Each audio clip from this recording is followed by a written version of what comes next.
Saudações a todos.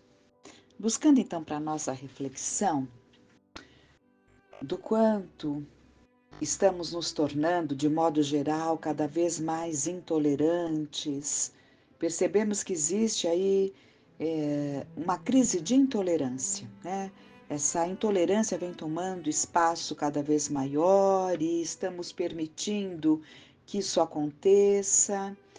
Isso tem trazido muitos ressentimentos, né, que alcançam individualmente as criaturas, que alcançam de forma coletiva, quantas vezes. Então, são intolerâncias que não cabem, né? Não cabem mais nos tempos que devemos viver, né? Tempos de mãos unidas, tempos de fraternidade. É para tudo isso que estamos sendo alertados e convidados a perceber essa necessidade de nos tornarmos mais tolerantes, mais compreensivos. É um exercício, sem dúvida nenhuma, e para que reflitamos sobre essas questões, vamos buscar um texto de Emmanuel, trazido pelo Chico Xavier em 1972, em que ele chamou a estranha crise. O mundo vem criando soluções adequadas para a generalidade das crises que o atormentam. A carência do pão em determinados distritos é suprida de imediato pela superprodução de outras faixas de terra. Corrige-se a inflação, podando a despesa. O desemprego desaparece pela improvisação de trabalho. A epidemia é assustada pela vacina. Existe, porém, uma crise estranha, e das quais mais afligem os povos. Francamente inacessível à intervenção dos poderes públicos, tanto quanto aos recursos da ciência nas conquistas modernas.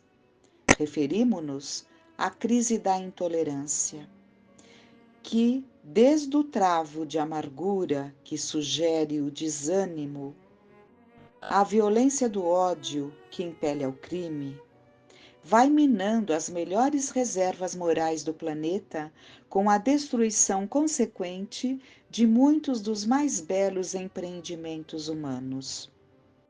Para a liquidação do problema, que assume tremendo vulto em todas as coletividades terrestres, o remédio não só se forma de quaisquer ingredientes políticos e financeiros, por ser encontrado tão somente na farmácia da alma, a espremir-se no perdão puro e simples.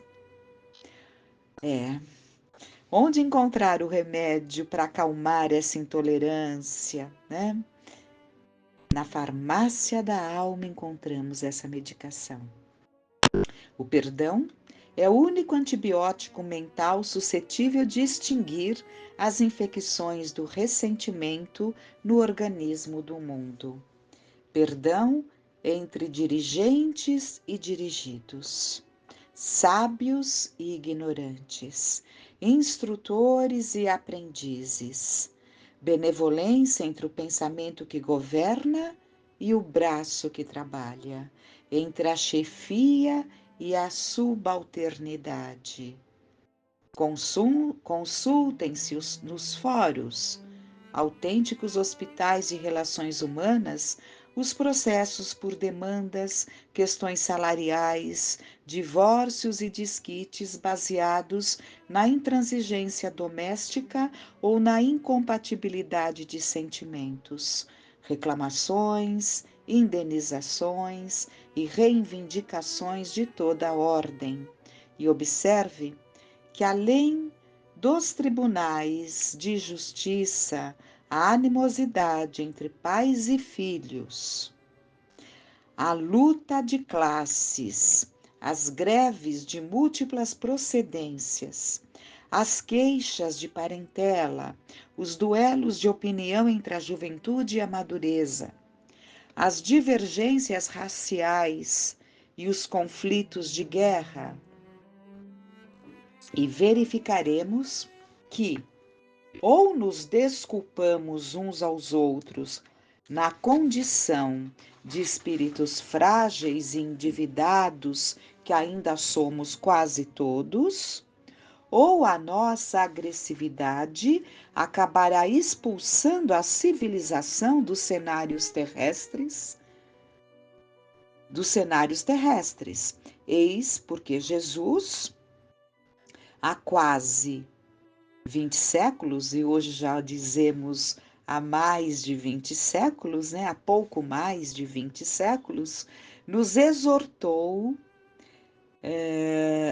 perdoarmos aos que nos ofendam 70 vezes 7, ou melhor, 490 vezes. Então, só nesta operação aritmética do Senhor resolveremos a crise da intolerância, sempre grave em todos os tempos. Repitamos, no entanto, que a preciosidade do perdão não se adquire nos armazéns, porque na essência o perdão é uma luz que irradia, começando de nós. Encontramos esse profundo texto no livro Mãos Unidas, do Francisco Cândido Xavier. E refletindo um pouco, né? Aqueles que não se importam de serem ácidos, não se importam de serem ácidos, cruéis nas palavras, nos julgamentos, não é? Não se incomodam de vomitar suas amarguras, criticando a tudo e a todos, muito distantes do que chamaríamos de bom senso, porque o bom senso já nos afastaria dessa postura.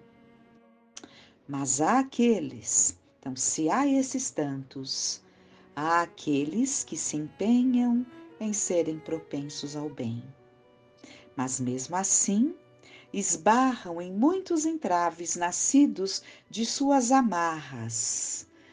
Quantos impulsos, quantas vontades positivas, mas aí o nosso egoísmo, na verdade, o egoísmo nos trava, o nosso orgulho nos trava. Então, há uma propensão para o bem, mas quantas vezes nos deparamos, nos esbarramos nos nossos entraves? Então, nós vamos analisar uma situação vivenciada por Pedro. Eu acho que, analisando essa situação, nós vamos entender os esforços que ainda nos cabe empreender. Nós que ainda tanto oscilamos nos sentimentos, né? Ora, podemos agir como, entre aspas, um santo, por uma atitude positiva, ora, agimos tão no mal, né? Então, vamos ver então, no Evangelho de João, logo após o Evangelho de João, no Novo Testamento, que temos ali os 4 evangelhos, depois vem Atos dos Apóstolos, que é atribuído a Lucas, né? Os escritos do Ato dos Apóstolos. E é um resultado, é um relato muito importante da continuidade dos trabalhos dos discípulos depois da partida de Jesus, né? Então ali nós temos a continuidade e eles ali recapitulando nas suas falas junto de todos que os ouviam, o aprendizado, tudo aquilo que beberam e absorveram de Jesus.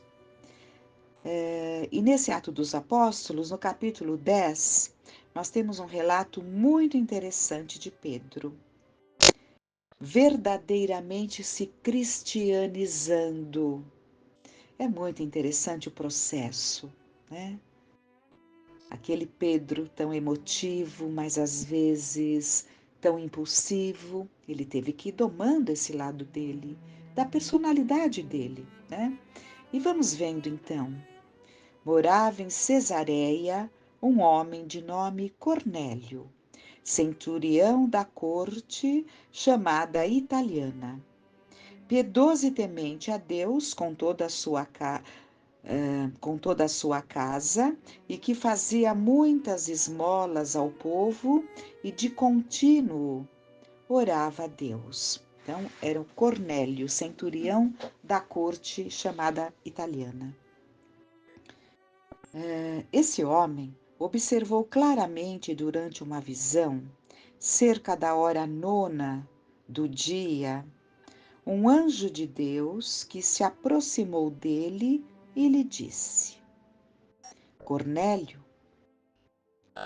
Este então, fixando nele os olhos e possuído de temor, perguntou: Que é, Senhor? E o anjo lhe disse: As tuas orações e as tuas esmolas subiram para a memória diante de Deus. Agora envia mensageiros a Jope e manda chamar Simão, que tem por sobrenome Pedro. Ele está hospedado com Simão Curtidor, um outro Simão, né? Simão Curtidor, cuja residência está situada à beira-mar. Logo que se retirou o anjo que lhe falava, chamou 2 dos seus domésticos e um soldado piedoso dos que estavam a seu serviço, e, havendo-lhes contado tudo, enviou-os a Jope. No dia seguinte, indo eles de caminho e estando já perto da cidade, subiu Pedro ao eirado por volta da sexta hora, da hora sexta, como eles falam, a fim de orar. Estando com fome, quis comer, mas enquanto lhe preparavam a comida, sobreveio-lhe um êxtase. Então viu o céu aberto e descendo um objeto como se fosse um grande lençol, o qual era baixado à terra pelas 4 pontas. Então Pedro, né, teve esse momento em que ele sobe ali mais alto, né? E tem um momento de êxtase. Êxtase é quando o nosso espírito, né, nós nos colocamos acima do nosso corpo físico e conseguimos então observar além dos nossos sentidos físicos. Era o que estava acontecendo com ele. Então ele vê um céu aberto e desceu um objeto como um lençol, assim preso pelas 4 pontas, contendo toda sorte de quadrúpedes, répteis da terra e aves do céu. E ouviu-se uma voz que se dirigia a ele: Levanta-te, Pedro, mata e come. Mas Pedro replicou: De modo nenhum, Senhor, porque jamais comi coisas alguma comum e imunda. O judeu, ele tem restrição a vários animais, né? Eles não se alimentam de modo algum de vários animais que para eles são considerados imundos. Segunda vez, a voz lhe falou: Ao que Deus purificou, não consideres comum. Porque ele não disse, de modo nenhum, Senhor, porque jamais comi coisa alguma comum e imunda, né?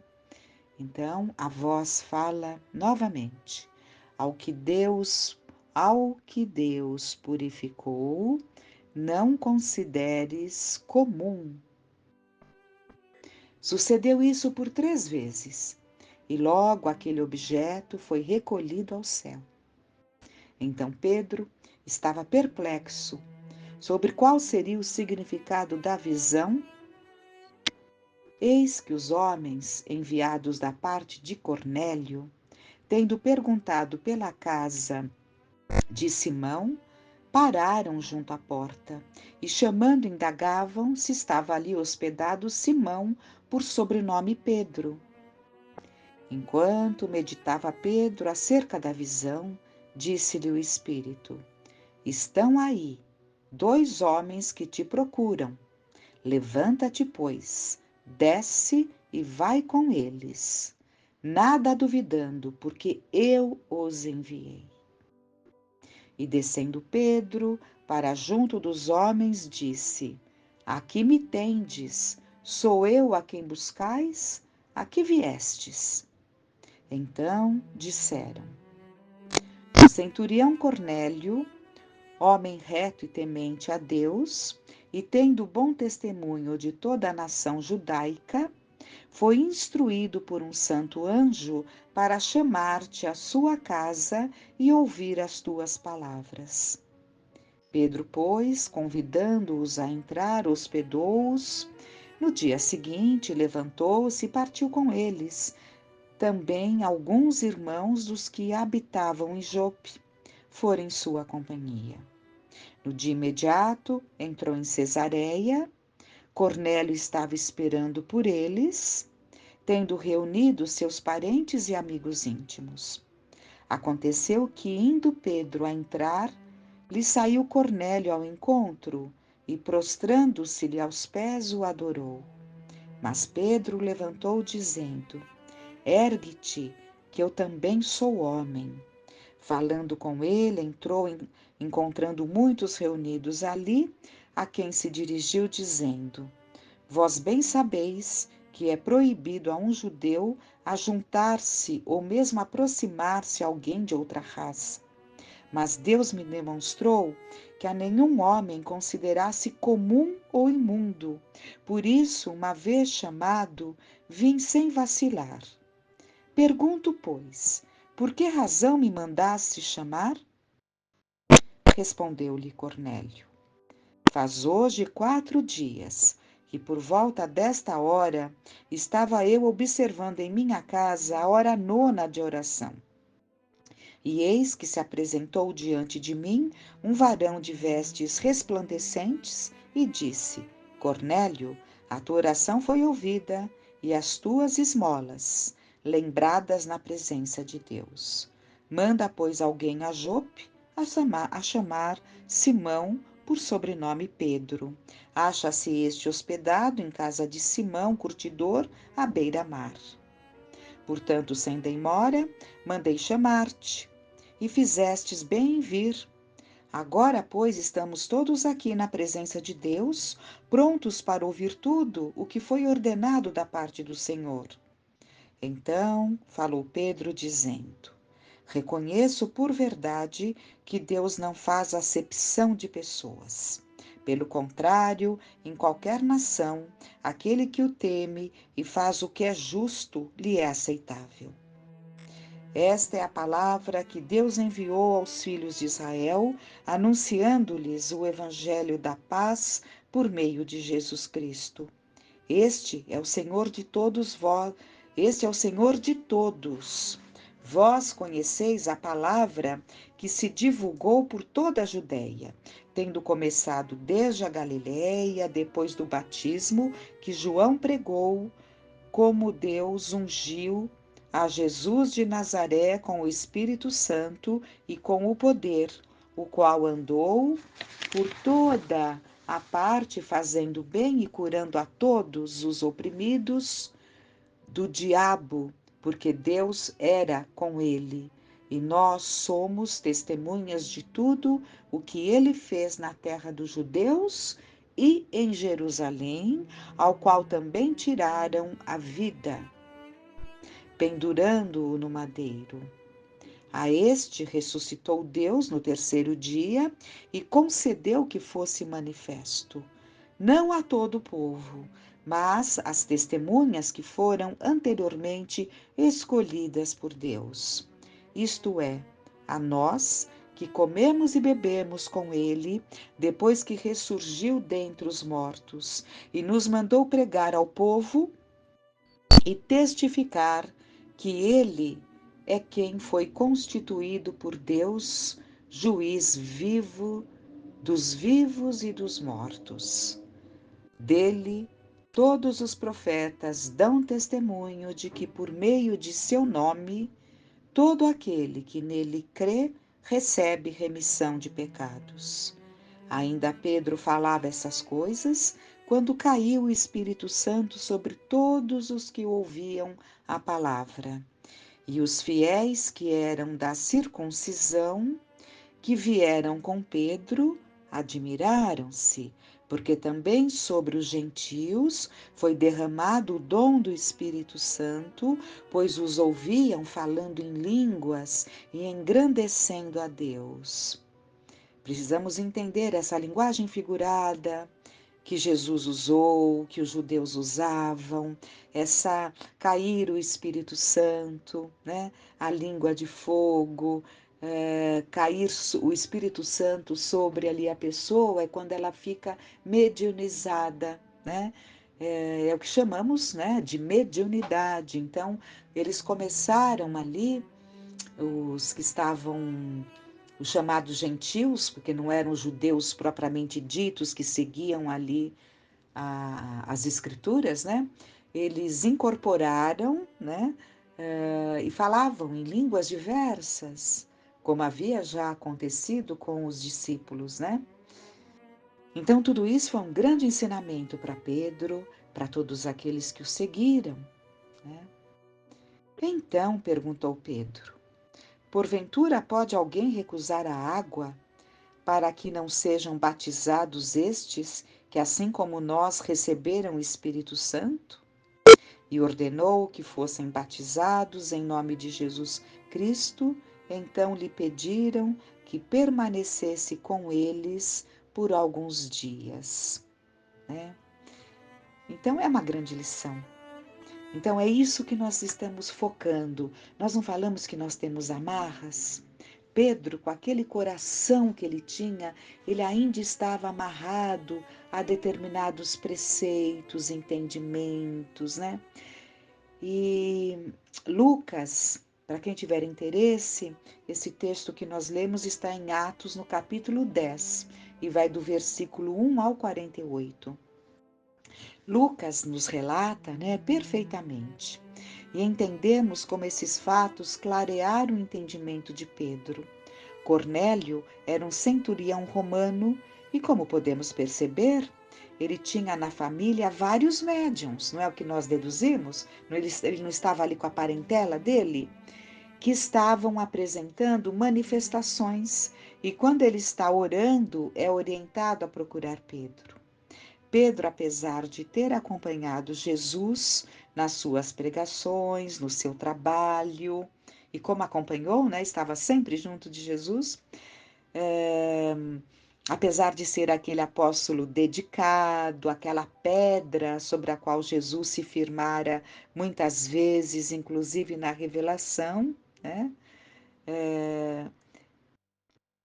Mas apesar disso, né, apesar de toda essa envergadura, dessa condição que ele trazia, que ele tinha, ele ainda não havia se libertado dos preconceitos judaicos. Porque é complicado, nós bebemos da cultura, nós bebemos das crenças em que somos inseridos, né? E ele não havia ainda se libertado dos preconceitos do judaísmo.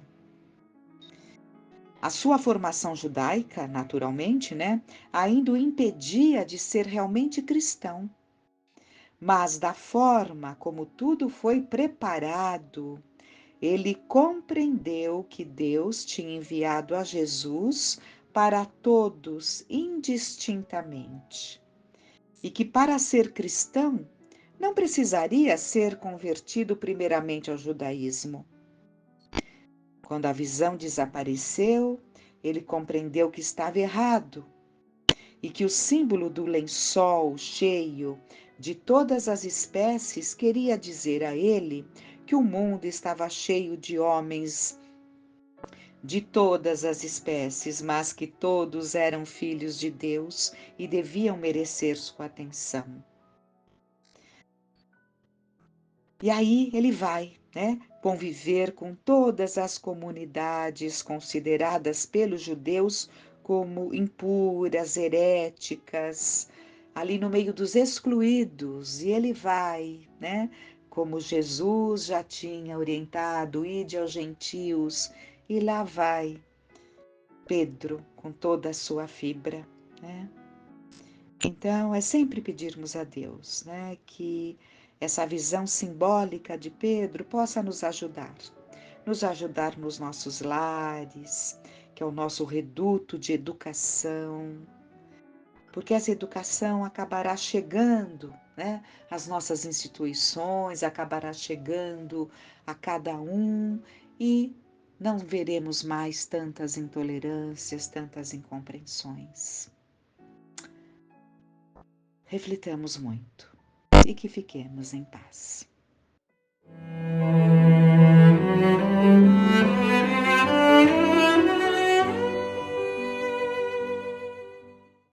Olá pessoal, tudo bem?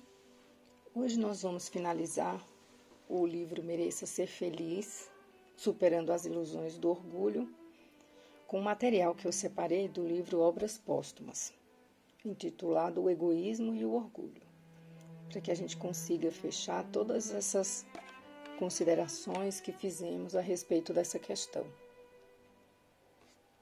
Peguei aqui a edição histórica do Obras Póstumas, de Allan Kardec, cujo original é de Paris, 1890, e a tradução é de Guion Ribeiro, editado pela Federação Espírita Brasileira, 41ª edição. O egoísmo e o orgulho, suas causas, seus efeitos e os meios de destruí-los. É bem sabido que a maior parte das misérias da vida tem origem no egoísmo dos homens. Desde que cada um pensa em si antes de pensar nos outros e cogita antes de tudo satisfazer os seus desejos, cada um naturalmente cuida de proporcionar a si mesmo essa satisfação a todo custo e sacrifica sem escrúpulo os interesses alheios, assim nas mais insignificantes coisas como nas maiores, tanto de ordem moral quanto de ordem material. Daí todos os antagonismos sociais, todas as lutas, os conflitos e misérias, visto que cada um só trata de despojar o seu próximo. O egoísmo, por sua vez, se origina do orgulho. A exaltação da personalidade leva o homem a considerar-se acima dos outros. Julgando-se com direitos superiores, melindra-se com o que quer que, ao seu ver, constitua a ofensa aos seus direitos. A importância que por orgulho atribui à sua pessoa, naturalmente, o torna egoísta. O egoísmo e o orgulho nascem de um sentimento natural, o instinto de conservação. Todos os instintos têm sua razão de ser e sua utilidade, porquanto Deus nada pode ter feito inútil. Ele não criou o mal. O homem é quem o produz, abusando dos dons de Deus, em virtude do seu livre arbítrio. Contido em justos limites, aquele sentimento é bom em si mesmo. A exageração é o que o torna mal e pernicioso. O mesmo acontece com todas as paixões que o homem frequentemente desvia do seu objetivo providencial. Ele não foi criado egoísta, nem orgulhoso por Deus, que o criou simples e ignorante. O homem é que se fez egoísta e orgulhoso, exagerando o instinto que Deus lhe outorgou para a sua conservação. Não podem os homens ser felizes se não viverem em paz, isto é, se não os animar um sentimento de benevolência, de indulgência e de condescendência recíprocas. Numa palavra, enquanto procurarem esmagar-se uns aos outros. A caridade e a fraternidade resumem todas as condições e todos os deveres sociais. Uma e outra, porém, pressupõem a abnegação. Ora, a abnegação é incompatível com o orgulho e o egoísmo. Logo, com esses vícios, não é possível a verdadeira fraternidade, nem por conseguinte igualdade nem liberdade, dado que o egoísta e o orgulhoso querem tudo para si. Eles serão sempre os vermes roedores de todas as instituições progressistas. Enquanto dominarem, ruirão aos seus golpes os mais generosos sistemas sociais, os mais sabiamente combinados. É belo, sem dúvida, proclamar-se o reinado da fraternidade, mas para fazê-lo, se uma causa destrutiva existe, é edificar em terreno movediço, O mesmo fora decretar a saúde numa região malsã. Em tal região, para que os homens passem bem, não bastará se mandem médicos, pois que estes morrerão como os outros. Insta a destruir as causas da insalubridade. Para que os homens vivam na terra como irmãos, não basta se lhes deem lições de moral. Importa destruir as causas do antagonismo, atacar a raiz do mal, o orgulho e o egoísmo. É essa a chaga sobre a qual deve concentrar-se toda a atenção dos que desejem seriamente o bem da humanidade. Enquanto subsistir semelhante obstáculo, eles verão paralisados todos os seus esforços, não só por uma resistência de inércia, como também por uma força ativa que trabalhará incessantemente no sentido de destruir a obra que empreendam.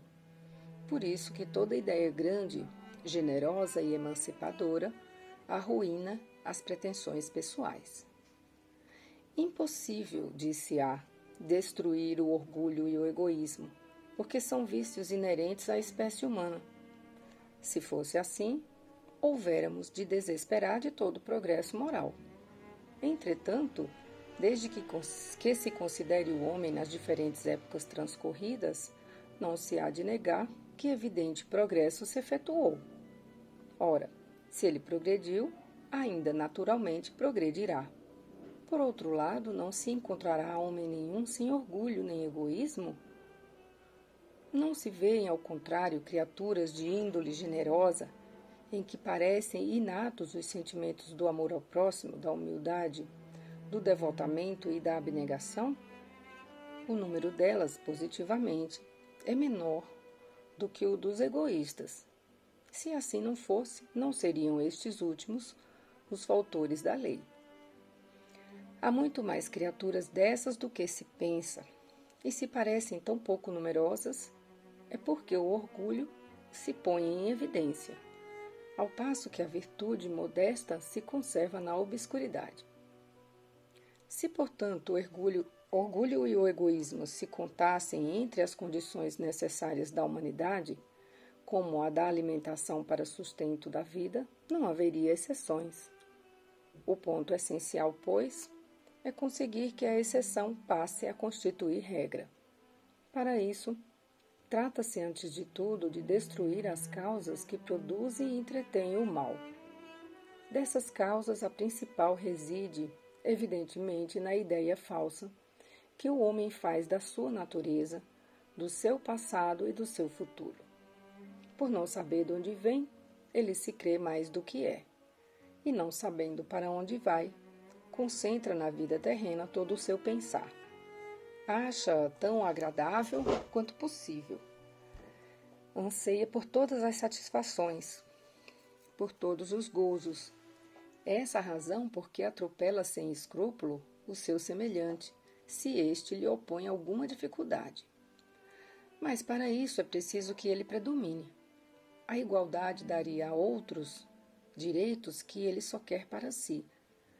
A fraternidade lhe imporia sacrifícios em detrimento do seu bem-estar. A liberdade também, ele só a quer para si e somente a concede aos outros quando não lhe fira de modo algum as prerrogativas. Alimentando todos as mesmas pretensões, tem resultado os perpétuos conflitos que os levam a pagar bem caro os raros gozos que logram obter. Identifique-se o homem com a vida futura e completamente mudará a sua maneira de ver, como a do indivíduo que apenas por poucas horas haja de permanecer numa habitação má e que sabe que ao sair terá outra, magnífica, para o resto dos seus dias. A importância da vida presente, tão triste, tão curta, tão efêmera, se apaga para ele ante o esplendor do futuro infinito que se lhe desdobra às vistas. A consequência natural e lógica dessa certeza é sacrificar o homem um presente fugidio a um porvir duradouro, ao passo que antes ele tudo sacrificava ao presente. Tomando por objetivo a vida futura, pouco lhe importa estar um pouco mais ou um pouco menos nesta outra. Os interesses mundanos passam a ser o acessório em vez de ser o principal.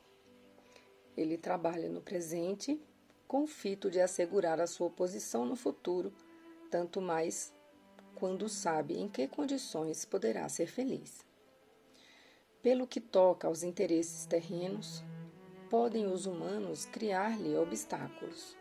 Ele tem que os afastar e se torna egoísta pela força mesma das coisas. Se lançar os olhos para o alto, para uma felicidade a que ninguém pode obstar, interesse nenhum se lhe deparará em oprimir a quem quer que seja, e o egoísmo se lhe torna carente de objeto. Todavia, restará o estimulante do orgulho. A causa do orgulho está na crença em que o homem se firma da sua superioridade individual. Ainda aí se faz sentir a influência da concentração dos pensamentos sobre a vida corpórea. Naquele que nada vê adiante de si, atrás de si, nem acima de si, o sentimento da personalidade sobrepuja e o orgulho fica sem contrapeso. A incredulidade não só carece de meios para combater o orgulho, como o estimula e lhe dá razão, negando a existência de um poder superior à humanidade. O incrédulo apenas crê em si mesmo. É, pois, natural que tenha orgulho. Enquanto nos golpes que o atingem, unicamente vê uma obra do acaso e se ergue para combatê-la, aquele que tem fé percebe a mão de Deus e se submete. Crer em Deus e na vida futura é, conseguintemente, a primeira condição para moderar o orgulho.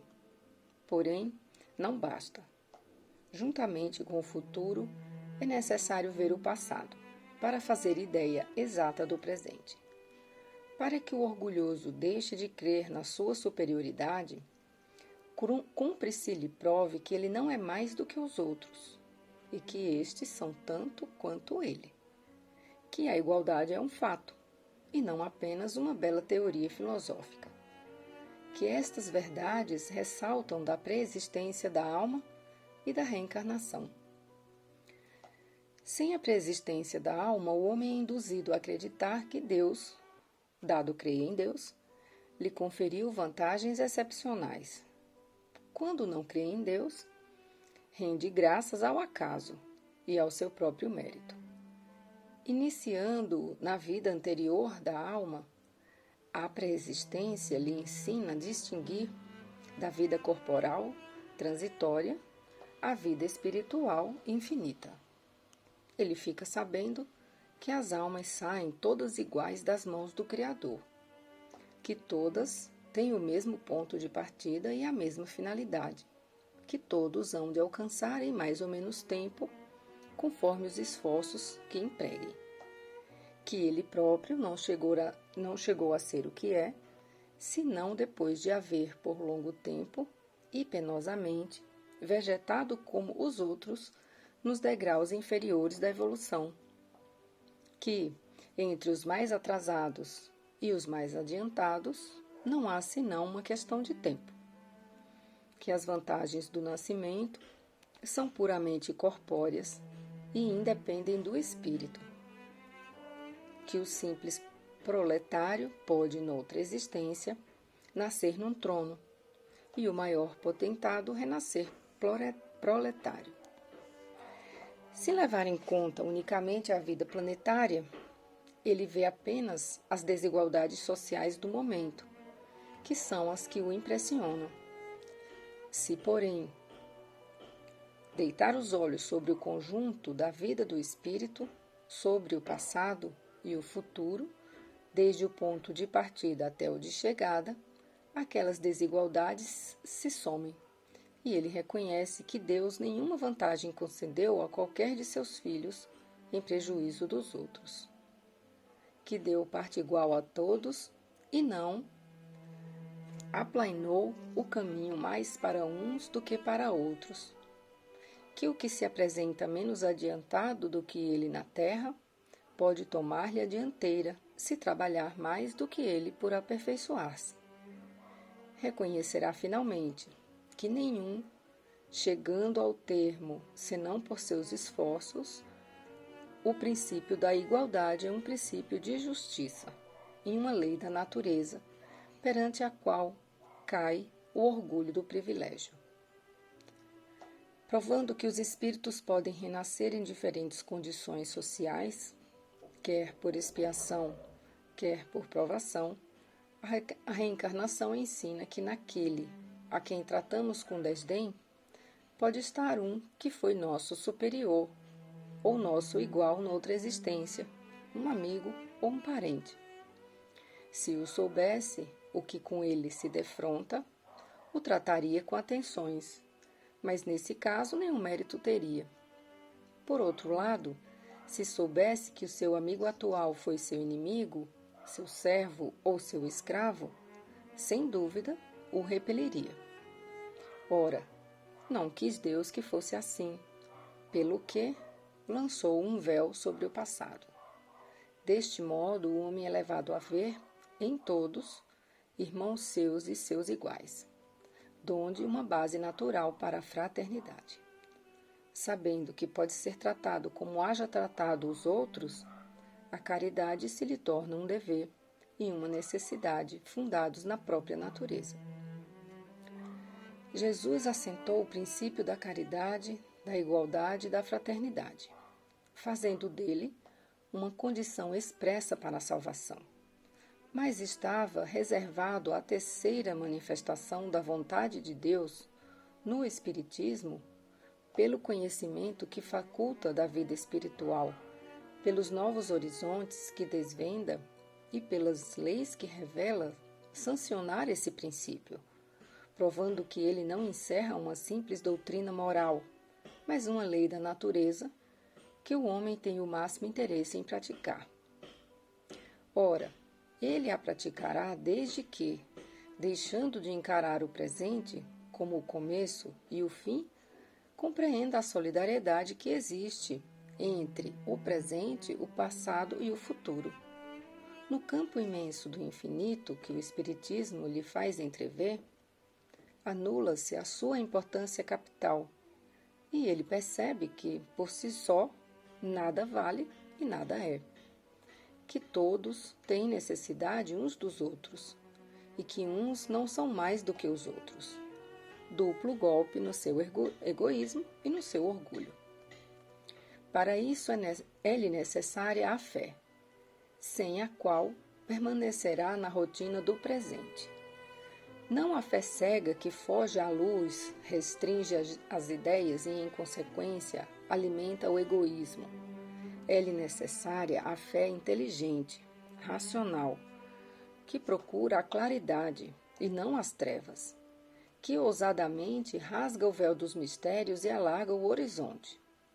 Essa fé, elemento básico de todo o progresso, é que o Espiritismo lhe proporciona, fé robusta, porque assenta na experiência e nos fatos, porque lhe fornece provas palpáveis da imortalidade da sua alma, lhe mostra de onde ele vem, para onde vai e por que está na Terra.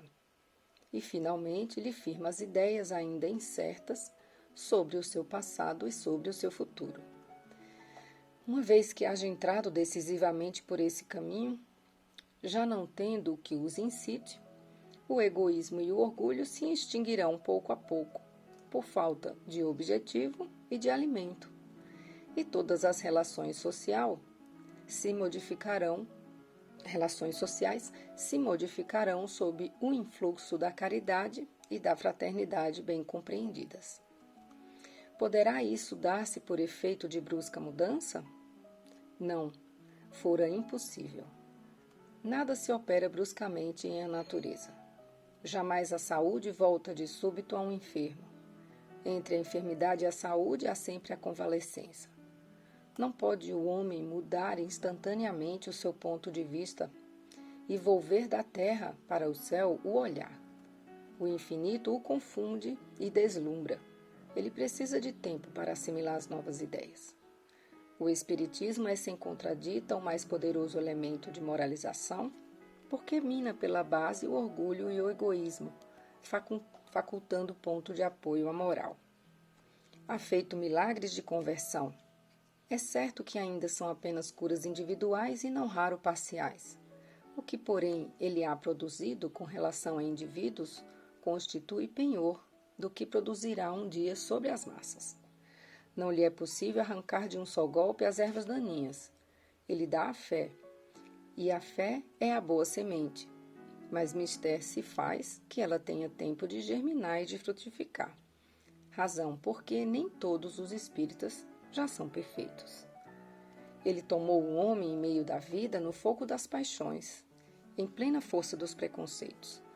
E se em tais circunstâncias operou prodígios, que não será quando o tomar ao nascer, ainda virgem de todas as impressões malsãs, quando a criatura sugar com o leite a caridade e tiver a fraternidade a embalá-lo, quando enfim toda a geração for educada e alimentada com ideias que a razão, desenvolvendo-se, fortalecerá em vez de falsear, sob o domínio dessas ideias, a cimentarem a fé comum a todos, não mais esbarrando o progresso no egoísmo e no orgulho, as instituições se reformarão por si mesmas e a humanidade avançará rapidamente para os destinos que lhe estão prometidos na terra, aguardando os do céu.